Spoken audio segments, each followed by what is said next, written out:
पेट सफा आयुर्वेदिक चूरन, पेट सफा तो हर रोग दफा।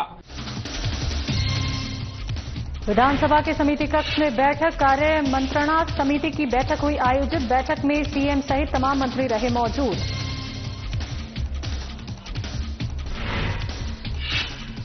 रायगढ़ में उच्चतर माध्यमिक विद्यालय भवन का लोकार्पण, 1,21,16,00,000 की लागत से हुआ तैयार। मंत्री ने नए विद्यालय भवन का किया निरीक्षण।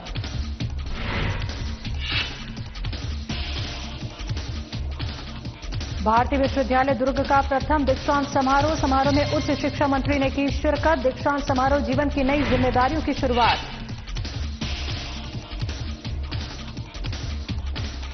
पंखाजूर में नेशनल लोक अदालत आयोजित, साल 2025 की अंतिम लोक अदालत आयोजित। 1836 मामलों का निराकरण, 64 प्रकरण रहे लंबित।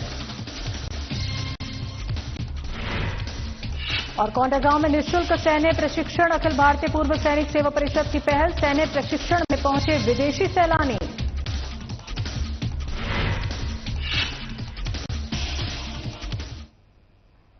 नमस्कार, छत्तीसगढ़ की खबरों में आपका स्वागत है। मैं हूं आपके साथ शैलजा त्यागी। तो विधानसभा अध्यक्ष डॉक्टर रमन सिंह की अध्यक्षता ने विधानसभा के समिति कक्ष में कार्य मंत्रणा समिति की बैठक आयोजित की गई।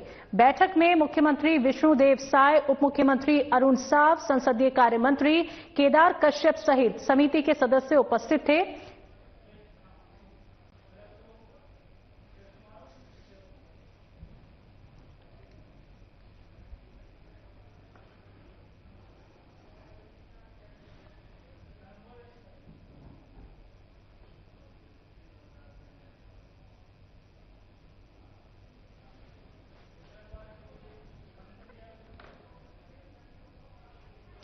वित्त मंत्री ओपी चौधरी ने रायगढ़ जिले के पुसौर विकासखंड के ग्राम रेगालपाली में निर्मित 1,21,16,00,000 रुपए की लागत वाले सर्व सुविधा युक्त शासकीय उच्चतर माध्यमिक विद्यालय भवन का लोकार्पण किया। उन्होंने स्मार्ट क्लास और प्रयोगशालाओं का निरीक्षण कर विद्यार्थियों द्वारा प्रस्तुत विज्ञान मॉडल प्रदर्शनी की सराहना की। उन्होंने कहा कि नवनिर्मित विद्यालय भवन को आधुनिक शैक्षणिक मानकों के अनुरूप डिजाइन किया गया है। इसमें 9 सुसज्जित कक्षाएं, स्मार्ट क्लास, 2 आधुनिक प्रयोगशालाएं, समृद्ध लाइब्रेरी, प्रिंसिपल और स्टाफ कक्ष, बालक बालिका प्रसाधन कक्ष जैसी प्रमुख सुविधाएं शामिल हैं। ये भवन 300 से अधिक विद्यार्थियों के लिए प्रेरणादायक, सुरक्षित और आधुनिक शिक्षा का वातावरण उपलब्ध कराएगा।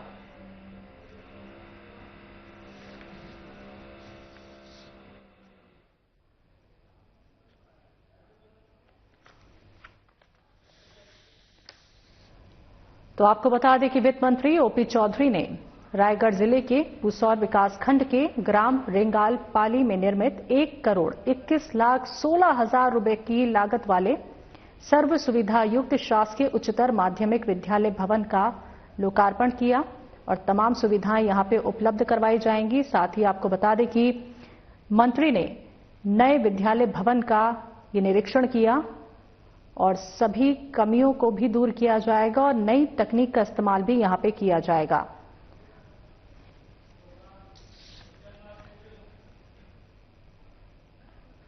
भारतीय विश्वविद्यालय दुर्ग के इतिहास में एक महत्वपूर्ण उपलब्धि जुड़ गई जब विश्वविद्यालय परिसर में प्रथम दीक्षांत समारोह का भव्य आयोजन किया गया, जिसमें प्रदेश के राजस्व और उच्च शिक्षा मंत्री टंकराम वर्मा ने मुख्य अतिथि के रूप में सहभागिता की। दीक्षांत समारोह में विभिन्न विषयों के 86 शोधार्थियों को पीएचडी की उपाधि प्रदान की गई। इसके साथ ही उत्कृष्ट शैक्षणिक प्रदर्शन करने वाले 9 विद्यार्थियों को स्वर्ण पदक और 186 विद्यार्थियों को स्नातक और स्नातकोत्तर डिग्रियां प्रदान की गईं। समारोह को संबोधित करते हुए उच्च शिक्षा मंत्री ने सभी उपाधि प्राप्त शोधार्थियों और विद्यार्थियों को बधाई और शुभकामनाएं दी। उन्होंने कहा कि दीक्षांत केवल डिग्री प्राप्ति का अवसर नहीं, बल्कि जीवन की नई जिम्मेदारियों की शुरुआत है।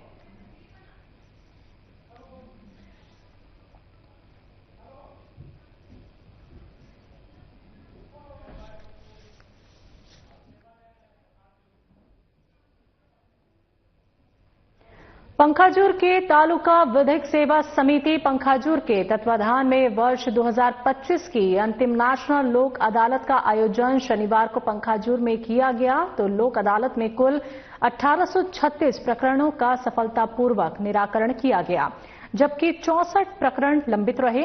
इस अवसर पर आयोजित प्रेस वार्ता में जानकारी देते हुए जिला एवं अपर सत्र न्यायाधीश पंखाजूर विजय कुमार ने ये बताया है कि लोक अदालत में आए पक्षकारों ने सिविल मामलों में आपसी सहमति और राजीनामे के माध्यम से अपने विवादों का समाधान किया।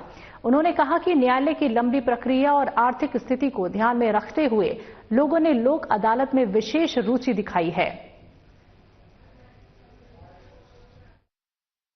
देखिए, आज का जो लोक अदालत था, इसमें हमारे यहाँ जो हमारे न्यायिक दंडाधिकारी प्रथम श्रेणी पखांजूर एवं जिला न्यायाधीश पखांजूर के समक्ष जो मामला था बहुत ही अच्छे से निपटा और बढ़ चढ़ के निपटा। सबने अच्छा सहयोग किया है और सबसे दिलचस्प बात यह है कि मेरा ही एक धारा 9 का विवाह पुनर्स्थापना का एक मामला था। मैं आवेदक संजीव विश्वास की ओर से जो है पेश किया हूँ, है ना। और अपोजिट से जो है ये खुशबू उसकी पत्नी है, जिसकी ओर से नायर अधिवक्ता जी था।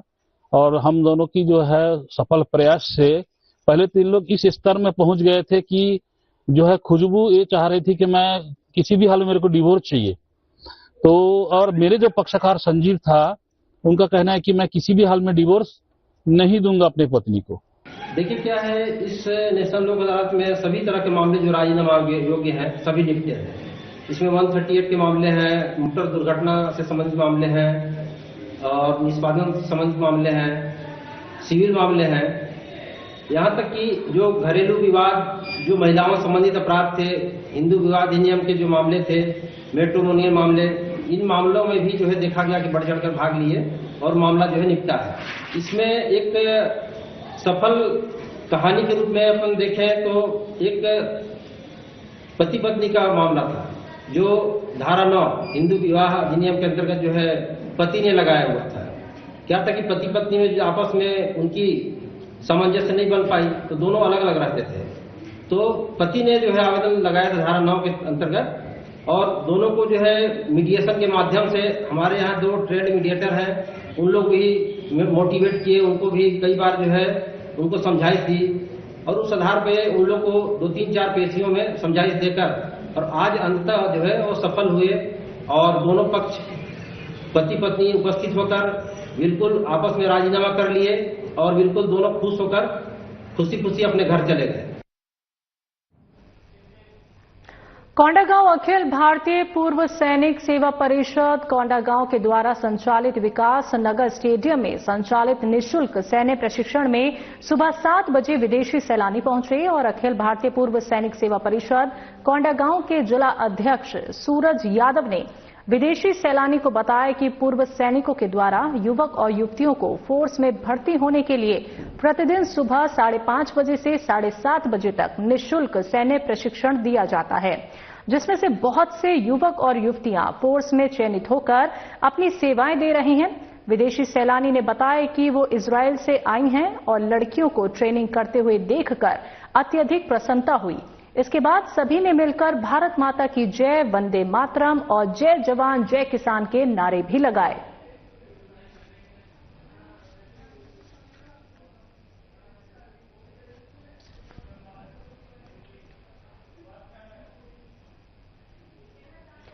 कोंडागांव राज्य कार्यालय द्वारा चयनित पीडब्ल्यूसी संस्था के माध्यम से जिले में रॉट आयरन के कार्य से जुड़े समूहों और परिवारों को उनके उत्पादों के बेहतर विपणन और ब्रांडिंग के लिए 12 और 13 दिसंबर को 2 दिवसीय आवासीय जिला स्तरीय प्रशिक्षण प्रदान किया गया। इस प्रशिक्षण का उद्देश्य कारीगरों को बाजार की मांग के अनुरूप उत्पादन तैयार करने और उन्हें राष्ट्रीय स्तर तक पहचान दिलाना है। प्रशिक्षण के दौरान जिला पंचायत के मुख्य कार्यपालन अधिकारी अविनाश भोई द्वारा जिले में निर्मित रॉट आयरन उत्पादों के कैटलॉग को प्रोजेक्टर के माध्यम से प्रस्तुत कर विस्तार से समझाया गया।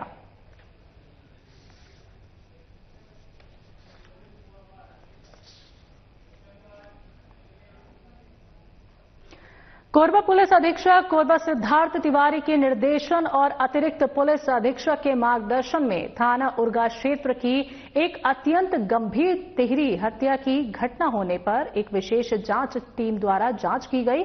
आपको बता दें कि बीते 11 दिसंबर को थाना उरगा अंतर्गत ग्राम कुदरी स्थित एक फार्म हाउस में 3 व्यक्तियों की संदिग्ध मृत्यु की सूचना प्राप्त होते ही पुलिस बल तत्काल मौके पर पहुंची। घटना की गंभीरता को देखते हुए विशेष जांच टीम गठित कर घटनास्थल निरीक्षण, शव पंचनामा, साक्ष्य संकलन और गवाहों से पूछताछ की गई और कार्रवाई आगे बढ़ाई गई। तो जांच में ये तथ्य सामने आए हैं कि मुख्य आरोपी तांत्रिक आशीष दास द्वारा तंत्र मंत्र के माध्यम से 5 लाख रुपए को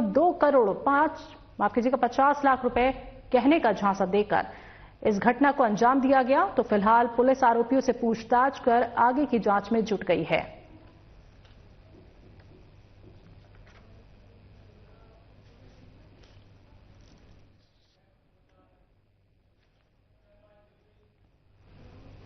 कोंडागांव समाज कल्याण विभाग की ओर से रजत जयंती के अवसर पर सम्मान कार्यक्रम का आयोजन हुआ, जहां 95 वृद्धजनों को शॉल पहनाकर सम्मानित किया गया। तो कार्यक्रम में मुख्य अतिथि के रूप में जनपद सदस्य, ग्राम सरपंच, पंचगण उपस्थित रहे।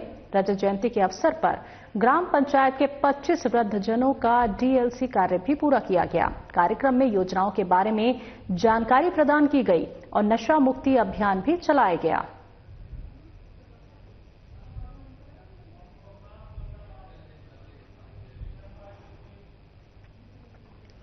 कोंडागांव में परीक्षा आयोजन में डीएस पोटाई, जिला परियोजना अधिकारी गजेंद्र ध्रुवे, मुख्य कार्यपालन अधिकारी विकासखंड शिक्षा अधिकारी का विशेष योगदान रहा। उनके सहयोग से उल्लास नव भारत साक्षरता कार्यक्रम को मजबूत दिशा प्रदान की गई और परीक्षा सफलतापूर्वक हुई। कलेक्टर नुपुर राशि पन्ना के नेतृत्व में राष्ट्रीय साक्षरता महापरीक्षा का सफल आयोजन किया गया। इस महापरीक्षा के लिए कुल 7,140 शिक्षार्थियों ने पंजीयन कराया था और जिनमें से 5,055 शिक्षार्थियों ने विभिन्न 141 परीक्षा केंद्रों में उपस्थित होकर परीक्षा में भाग लिया।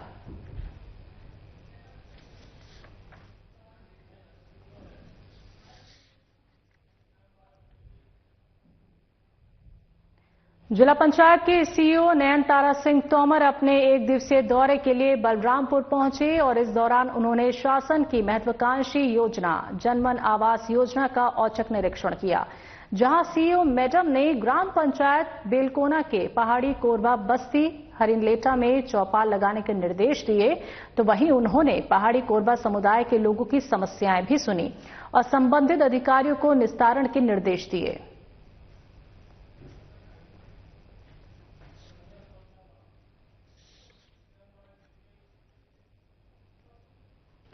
कलेक्टर नुपुर राशि पन्ना ने कोंडागांव के प्राथमिक स्वास्थ्य केंद्र और जिला चिकित्सालय का निरीक्षण कर स्वास्थ्य सेवाओं की विस्तृत जानकारी ली। निरीक्षण के दौरान उन्होंने प्राथमिक स्वास्थ्य केंद्र में विद्युत लाइन में आ रही तकनीकी दिक्कतों को दूर करने के लिए अधिकारियों को आवश्यक सुधार के निर्देश दिए।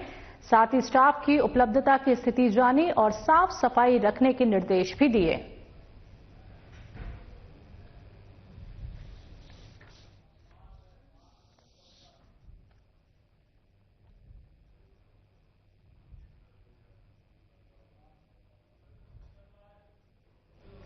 कोंडागांव में कलेक्टर नुपुर राशि पन्ना के निर्देशन और जिला कार्यक्रम अधिकारी रेणु प्रकाश के मार्गदर्शन में महिला एवं बाल विकास विभाग की ओर से 25 नवंबर से 10 दिसंबर तक लिंग आधारित हिंसा समाप्ति के जन जागरूकता अभियान आयोजित किया गया। ये 16 दिवसीय सक्रियता अभियान में महिलाओं के खिलाफ हिंसा, बालिकाओं के अधिकारों, सुरक्षा और संरक्षण संबंधी विषयों पर जागरूकता फैलाई गई। कार्यक्रम में बाल विवाह रोकथाम, कार्यस्थल पर यौन उत्पीड़न, घरेलू हिंसा, पॉस्को एक्ट, डीबी एक्ट, बाल विवाह प्रतिबंध अधिनियम, भारतीय न्याय संहिता 2023 और भारतीय नागरिक सुरक्षा संहिता 2023 के अंतर्गत महिलाओं को प्राप्त विशेष अधिकारों की जानकारी दी गई।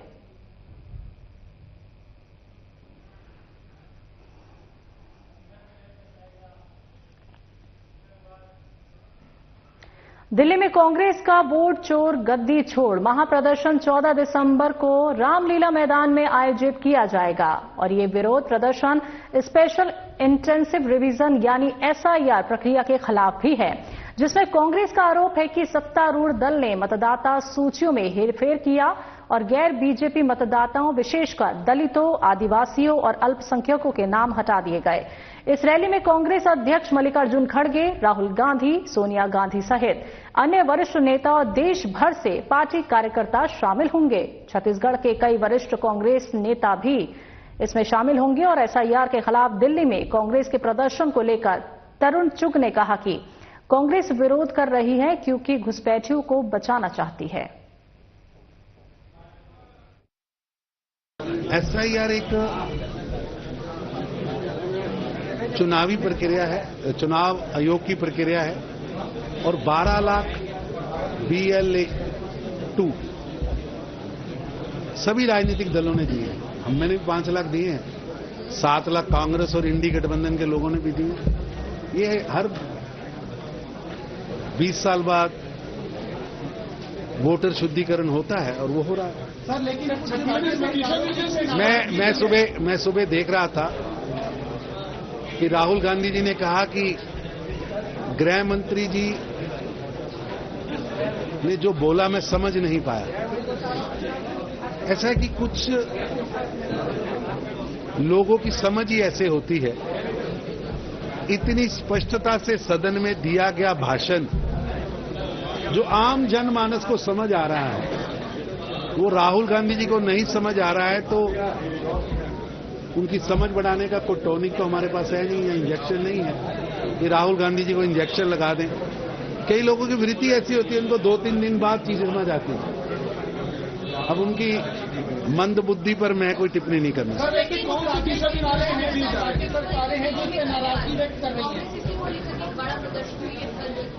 ऐसा कि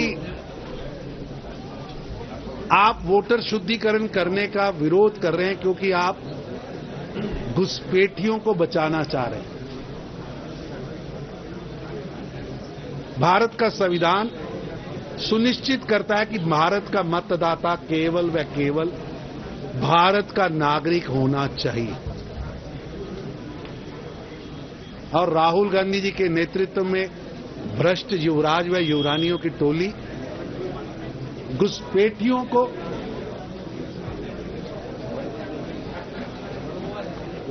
भारत के नेतृत्व चुनने का अधिकार यानी मत का अधिकार देना चाहते हैं, जो कि गैर संवैधानिक है, गैर कानूनी है।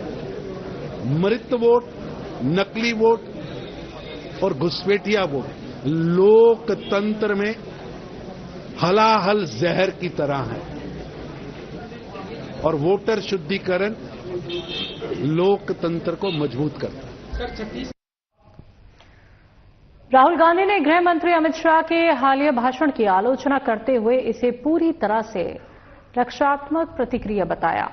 उन्होंने चुटकी लेते हुए कहा कि आपने उनका चेहरा देखा होगा, जिसका मतलब था कि शाह असहज दिख रहे थे। इस टिप्पणी ने बहस को हवा दी और कांग्रेस और बीजेपी के बीच बढ़ते तनाव को उजागर किया।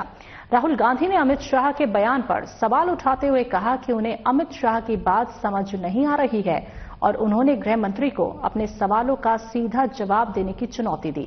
उन्होंने कहा, आपने जो भी कहा है मुझे समझ में नहीं आ रहा है। मामले में बीजेपी राष्ट्रीय महामंत्री तरुण चुग का कहना है।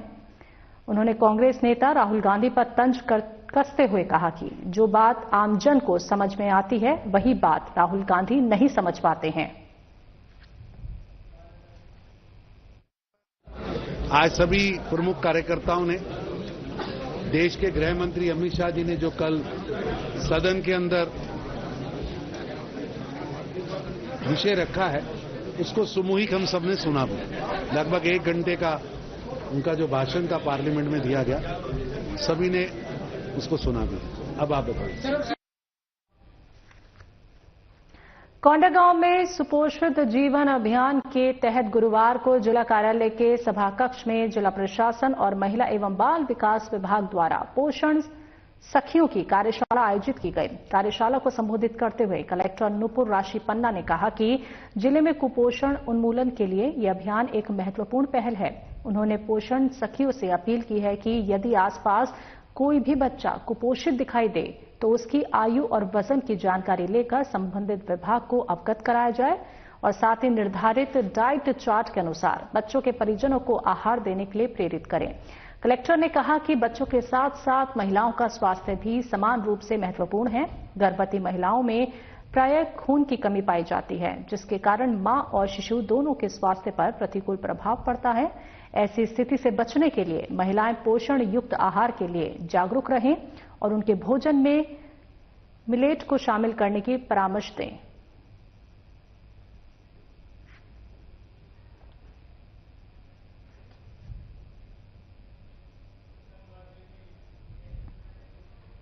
बीजापुर में सरपंच पर ग्राम पंचायत की योजनाओं में लापरवाही और मनमानी का गंभीर आरोप लगाते हुए ग्रामीणों ने एसडीएम को शिकायत पत्र सौंपा है। बता दें कि पूरा मामला भोपाल पटनम ब्लॉक अंतर्गत ग्राम पंचायत एड़ापल्ली का है, जहां सरपंच की कार्यशैली से नाराज ग्रामीण खुलकर सामने आ गए हैं। ग्रामीणों का कहना है कि सरपंच के कामकाज ने पूरे गांव को परेशान कर दिया है। ग्रामीणों का आरोप यह भी है कि वर्ष 2020 से 21 में स्वीकृत आंगनबाड़ी भवन का निर्माण आज तक पूरा नहीं किया गया। इसके बावजूद निर्माणाधीन भवन की पूरी राशि का आहरण कर लिया गया है। मजदूरों को अब तक एक भी दिन का भुगतान नहीं किया गया। मजदूरी भुगतान से लेकर निर्माण सामग्री तक सब कुछ कागजों पर पूरा दिखाया गया है, जबकि जमीनी हकीकत शून्य है।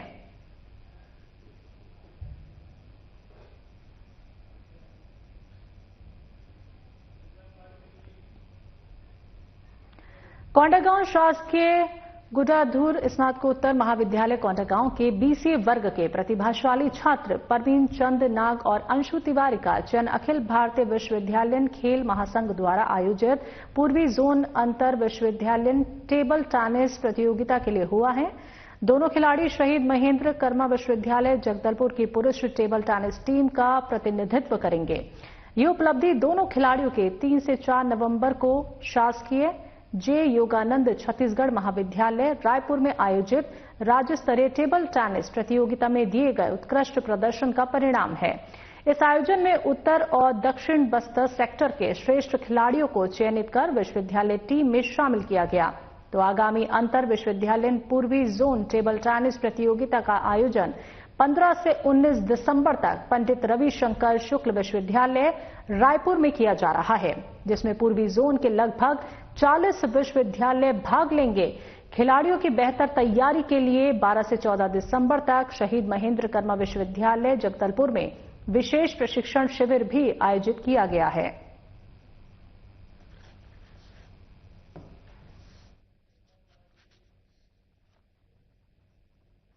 बालाघाट जिले के 2 इनामी नक्सलियों ने आत्मसमर्पण कर दिया है। बिरसा थाना क्षेत्र के कोरका स्थित सीआरपीएफ कैंप में दोनों ने सुरक्षा बलों के सामने हथियार सौंप दिए। प्रदेश के मुख्यमंत्री doctor Mohan Yadav video conferencing के जरिए कार्यक्रम से जुड़े और इस सरेंडर को राज्य के लिए बड़ी उपलब्धि बताया।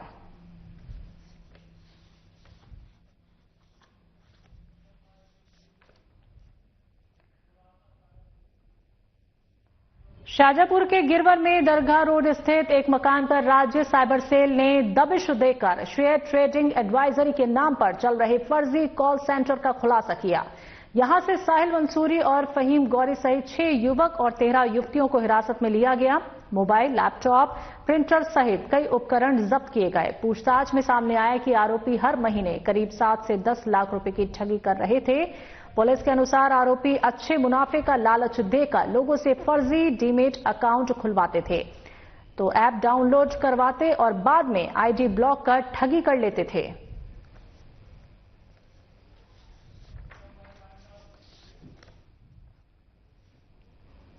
छत्तीसगढ़ की खबरों में अभी के लिए इतना ही। मुझे दीजिए इजाजत। नमस्कार।